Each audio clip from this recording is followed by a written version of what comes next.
Introduction. Hey kids, what are you doing? We are playing carom board. Wow, that's great. Can I ask you something? Sure, Dad. Do you know which motion is occurring in this game? Yes, motion in a straight line.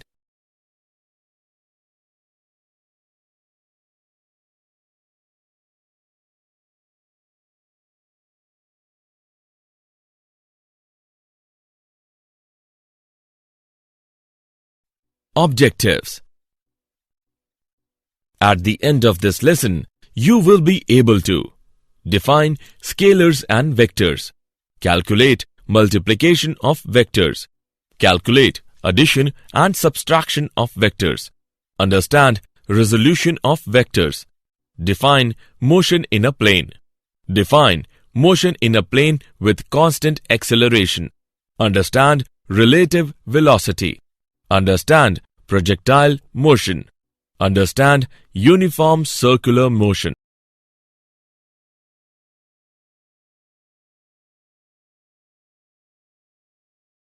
Definition.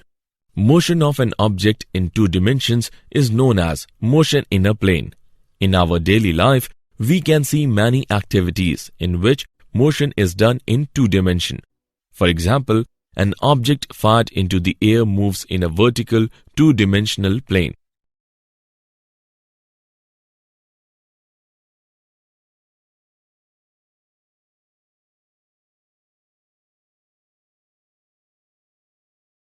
Scalars and vectors. In physics, quantities are classified in two categories. They are A. Scalar and B. Vector. Scalar. The quantities which can be specified completely by their magnitude alone. For example, work, energy, power, charge, etc. Vector. The quantities which can be specified completely by their magnitude and direction. For example, displacement, velocity, acceleration, force. The geometric representation of a vector is done by an arrow. Position vector represents the position of a particle with respect to any other point. Displacement vector represents the displacement of the particle between 2 points.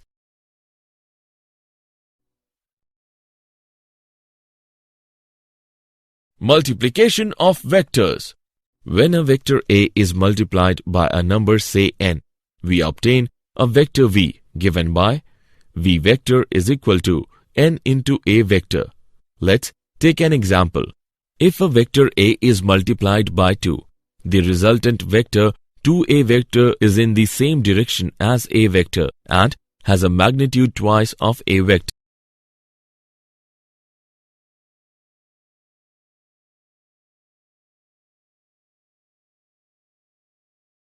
Addition and subtraction of vector.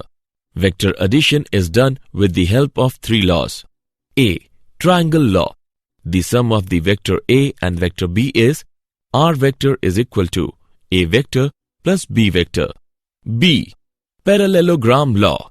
If two vectors are represented in magnitude and direction by two adjacent sides of a parallelogram, then their resultant is given by the diagonal passing through the common corner. C. Polygon law. If a number of vectors acting at a point are represented by the sides of a polygon taken in cyclic order, then the closing side of the polygon taken in the opposite order represents their resultant. Subtraction of vectors. The process of subtraction can be seen as addition with negative sign given by. Resolution of vectors. The term resolution means breaking up into component parts. The process of resolution is opposite to vector addition. Now, what are the components? If a vector is resolved into several vectors whose combined effect is the same as that of the given vector, then the resolved vector are called the components of the given vector. Motion in a plane. Let's see motion in two dimensions using vectors, position vector and displacement. The position vector R of a particle P located in a plane with reference to the origin of an XY reference frame is given by r is equal to xi double dash plus yj double dash. A particle moves along the curve and is at p at time t and p dash at time t dash. Then the displacement is delta r is equal to r dash minus r. By putting values, we get delta r is equal to I double dash delta x plus j double dash delta y. In one dimension, the velocity and the acceleration of an object are always along the same straight line. However, for motion in 2 or 3 dimensions, velocity and acceleration vectors may have any angle between 0 degree and 180 degree between them.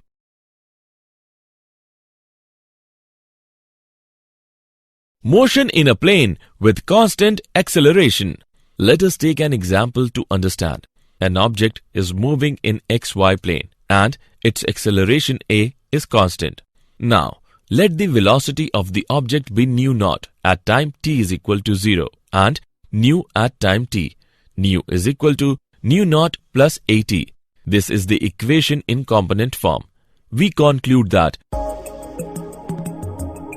motion in a plane can be treated as 2 separate simultaneous one-dimensional motions with constant acceleration along 2 perpendicular directions.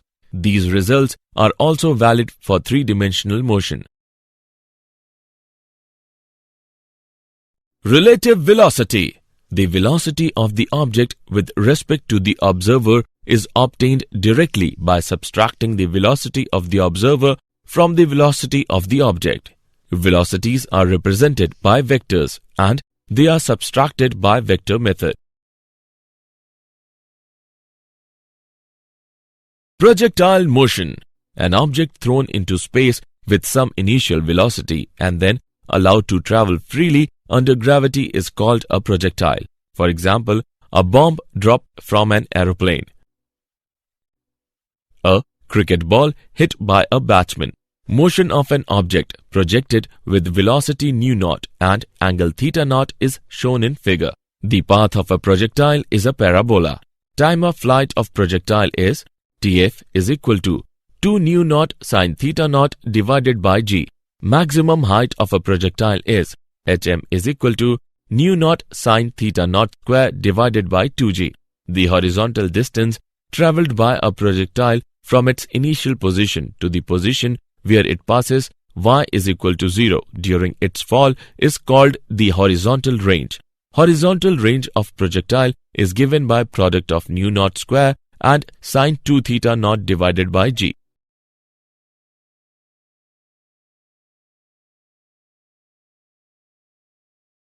Example. Let's take an example of projectile motion. A projectile has a range of 50 meter and reaches a maximum height of 10 meter. What is the elevation of the projectile? Let's see the solution.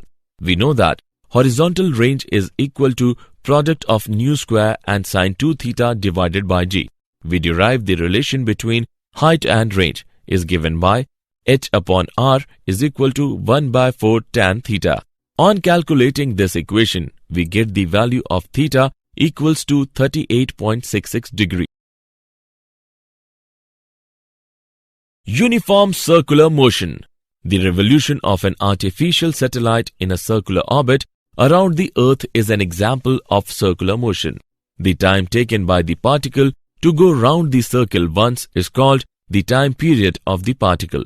The number of revolutions made by the particle in 1 second is called the frequency of revolution of the particle. When a particle moves with constant speed in a circle, the velocity is always tangential and has an acceleration which is directed radially inwards. Both velocities and accelerations have constant magnitudes but changing directions.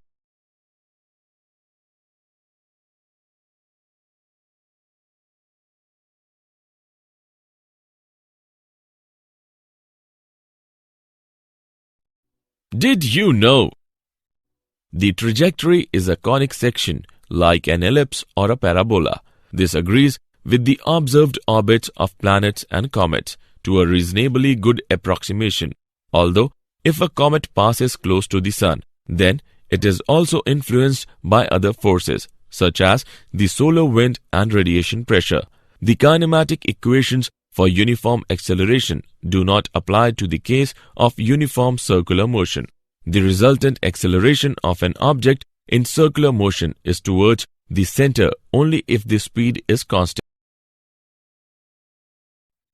Summary. Let us summarize what we have learned. Scalar quantities are quantities with magnitudes only. Vector quantities are quantities with magnitude and direction both. When a vector A is multiplied by a number say n, we obtain a vector v given by v vector is equal to n into a vector. The process of subtraction can be seen as addition with negative sign. If a vector is resolved into several vectors whose combined effect is same as that of the given vector, then the resolved vector are called the components of the given vector. For motion in 2 or 3 dimensions, velocity and acceleration vectors may have angle between 0 degree and 180 degree between them. An object thrown into space with some initial velocity and then allowed to travel freely under gravity is called a projectile. When a particle moves with constant speed in a circle, the velocity is always tangential and has an acceleration which is directed radially inwards.